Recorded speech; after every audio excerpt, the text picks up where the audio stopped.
Okay, so let's check out this house. We did the roof, we did the sidewalk. It was pretty bad. We gotta hit it again because it was pure black.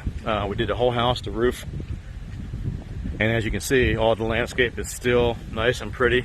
No dead landscaping. All right, especially on Italian cypresses, they die quick, and as you can see, there's no issues with the Italian cypress. There's no issues with this jasmine here.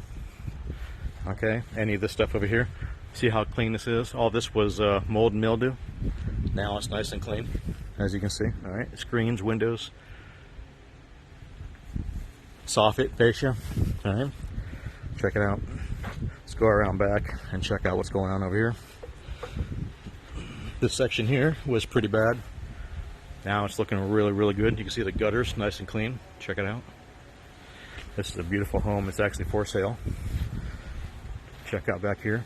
Okay.